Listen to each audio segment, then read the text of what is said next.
Why are you so strict about money? It's not that I'm being strict about money. It's just that you waste too much. You're always ready to throw away things that still work to buy new ones. But isn't it better to have the latest stuff? Chasing after new things all the time, no amount of money will ever be enough. You're too tough on money. My husband Lennon is always like this. If I keep quiet, he just keeps buying new things. So when I see him looking at computers, I can't help but say, don't buy anything unnecessary. Don't buy anything unnecessary. I'm Sydney, a 27-year-old part-time housewife. I met my husband, who's 5 years older, through a friend's introduction. Before we married, I didn't realize he was such a spender. But living together, I started to notice it more. Just the other day, he was going to the grocery store and came back with a microwave. What's this all about? Well, I just wandered into an electronics store, and a salesman recommended it. It has so many features, incredibly convenient. Many features? You don't cook, and we bought a new microwave when we got married. That was 3 years ago. It's not broken and still works fine. It's wasteful. We don't need to, and where would we even put it? Don't say that. This one looks cooler and has better style. Just throw away the old one. This isn't the first or second time this has happened.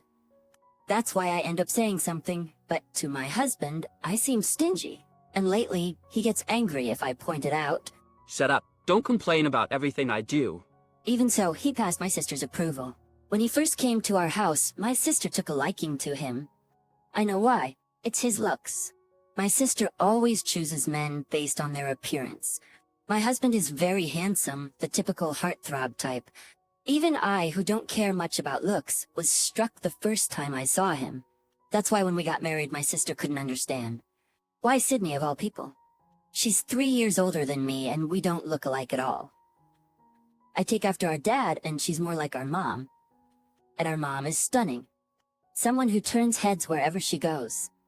It wouldn't be an exaggeration to say that my sister inherited our mom's face exactly. Ever since we were little, she'd often say to me, "You're such an ugly girl." Maybe because of her looks, she stood out even as a young student. People say you and your sister look nothing alike. Sydney, your sister has a face like a doll. That's what teachers and classmates would say. Behind those words, I felt they meant my sister was the beauty, and it hurt, even as a child. In middle school, people expected a pretty sister like Tara to join, and were surprised. You're Tara's sister? I was used to it, but it still got me down. But in high school, I went to a different school from my sister, so that stopped, and I gradually cared less about it. By the time I got to college, I didn't care about looks at all. Our parents loved both me and my sister equally without fussing over our looks, and they often scolded her for her harsh words. Tara, why do you always say such things? She's your sister. Well, it's the truth. Everyone says we don't look like sisters. I wonder why I have such an ugly sister. A person who says such things so easily is much uglier. Too bad. Anyone can see that I'm prettier than Sydney. That's a clear fact. Enough. No matter how many times our parents scolded her, my sister didn't care. Maybe growing up constantly being called cute by boys and others twisted her personality. For her, looking down on me might have been a hobby. Sydney, you've never had a boyfriend, right? Well, with that face, it's no surprise.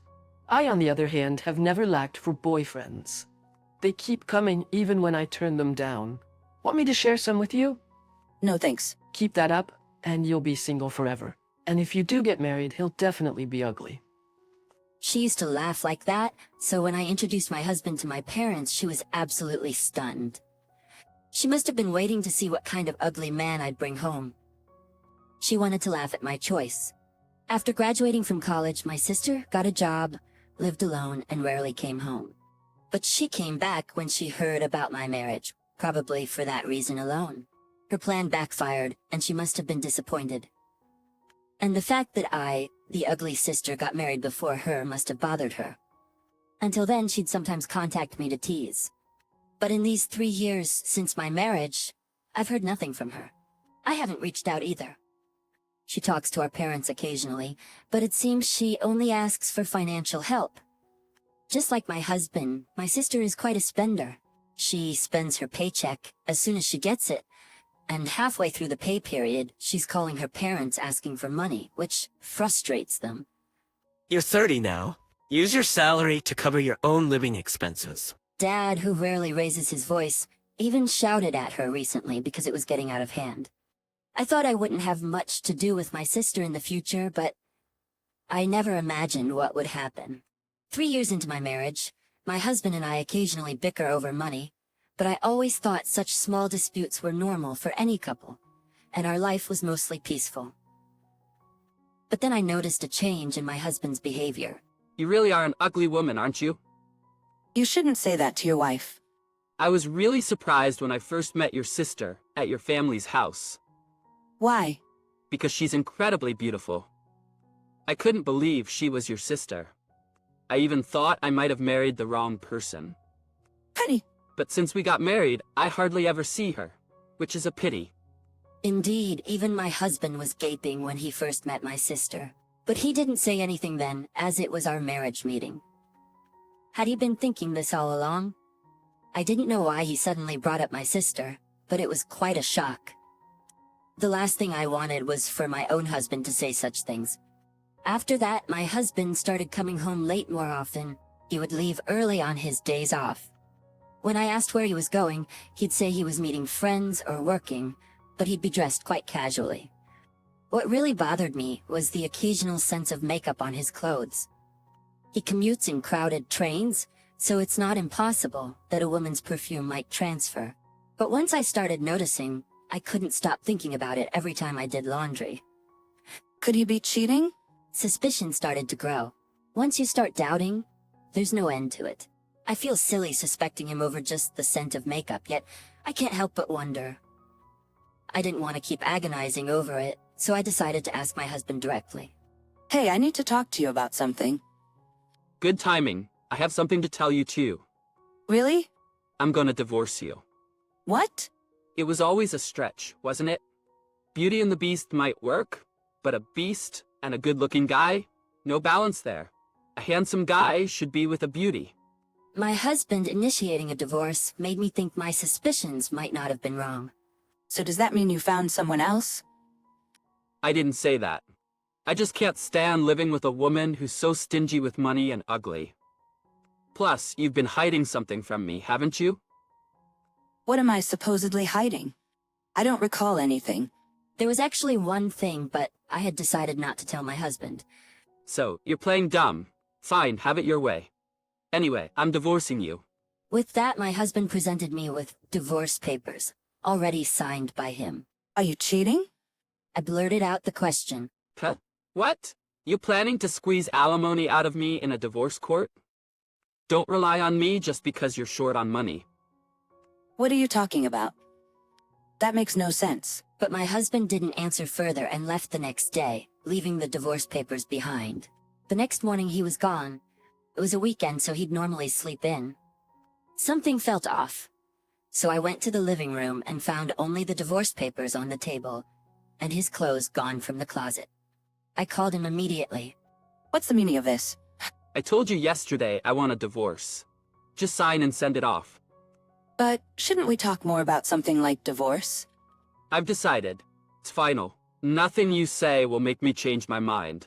It's your punishment for deceiving me. He hung up, and after that, no matter how many times I called, he never picked up again. What he was saying didn't seem related to what I was hiding. I figured it was just baseless words to cover up his own affair. Days passed without any contact from my husband. It was unbelievable.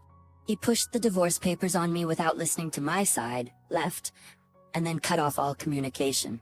Could I continue being married to someone like him? The answer is no. But just quietly submitting the divorce papers because he said so didn't sit right with me. While I was hesitating, my sister contacted me. What's your deal? What do you mean all of a sudden? When are you going to submit the divorce papers? What? How do you even know about that? I haven't even told Dad or Mom yet. Well, because Lennon is at our house. What? That's when I realized it. My sister was my husband's affair partner. That's why he suddenly started talking about her. But how did my husband and sister even connect? When did it start? Since when? Since when have you and Lennon been involved? About 3 months ago. We bumped into each other in town, hit it off. What? Lennon is my husband. How can you do this to your sister's husband? What are you thinking? A course correction? You were never right for Lennon. He and I, both attractive, were perfect together. Her calling just to tell me this, I couldn't fathom her motive, but she seemed desperate to brag about taking Lennon from me.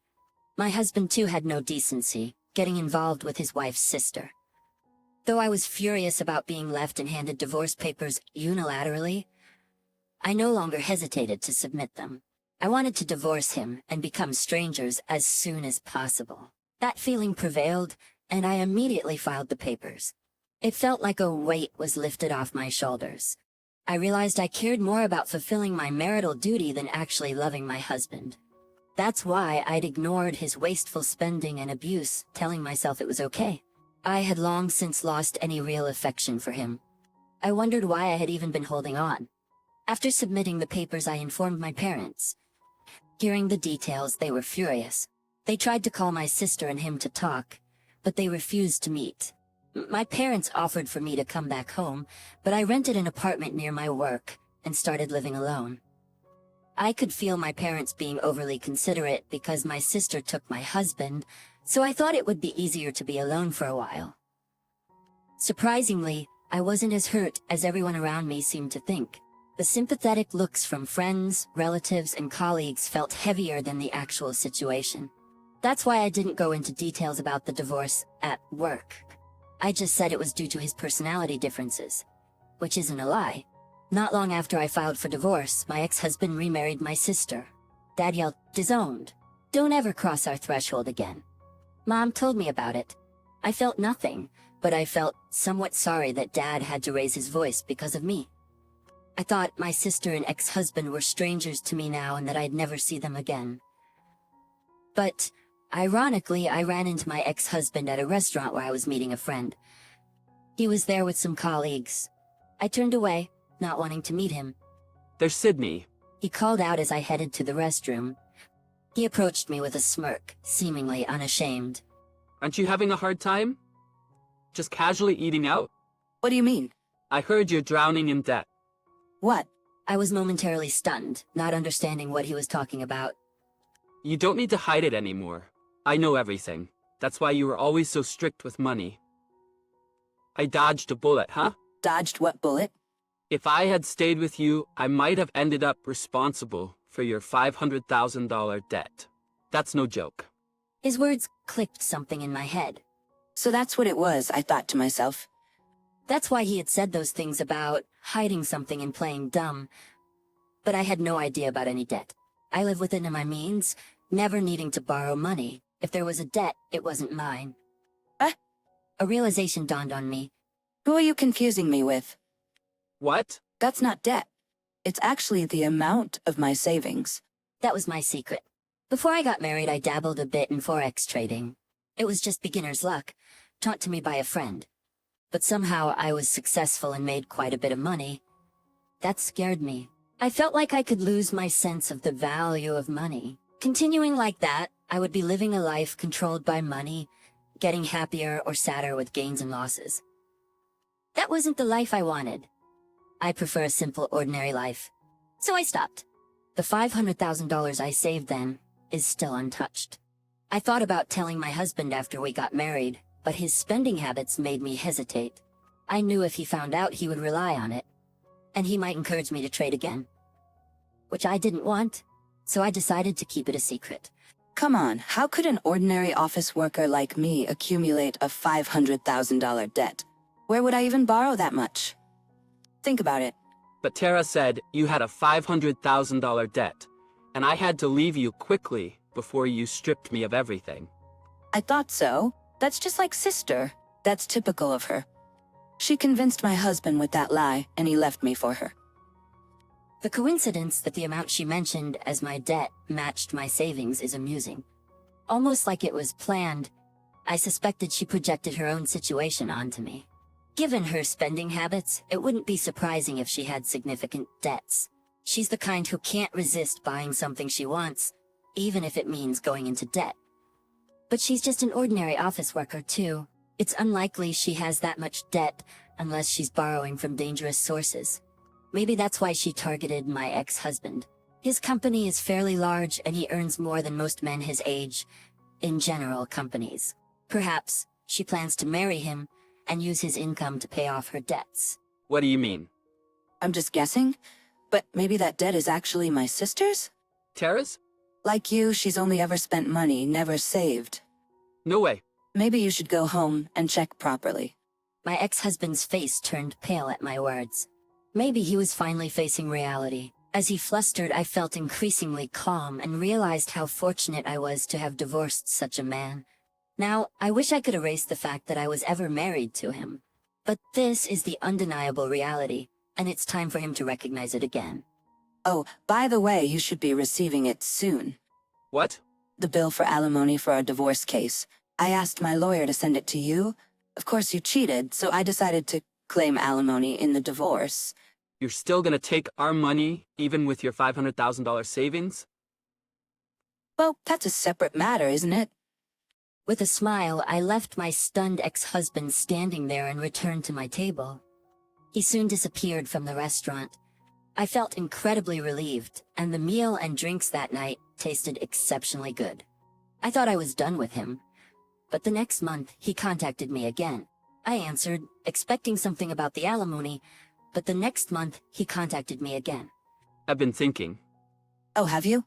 Let's give us another try. Why would we do that? I couldn't understand how he came to that conclusion. And did he really think I would agree to such a proposal?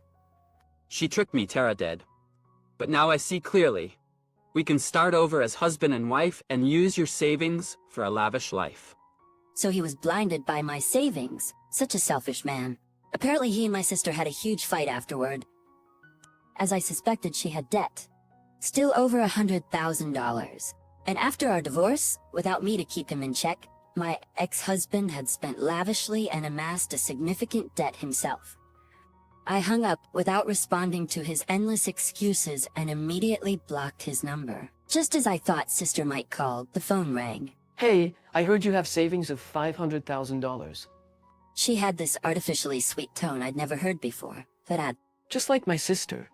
We both got entangled with stupid men, but let's not be petty about alimony and get along as sisters. Her clingy, sticky voice gave me goosebumps. I hung up without responding and blocked her too. I thought typical of such a matching couple. Later I learned that sister, having nowhere else to go, was still with my ex-husband. They were living in a rundown apartment, buried in debt and working from dawn till dusk. Mom said sister had called several times asking for help, but Dad had lost it and yelled at her. They're not our problem anymore. Lock them up for all I care. I thought, hoping he wouldn't get too stressed. Despite being hung up on, sister shamelessly went to our parents' house to beg for money. Their house, built by Dad's great-grandfather, was quite old.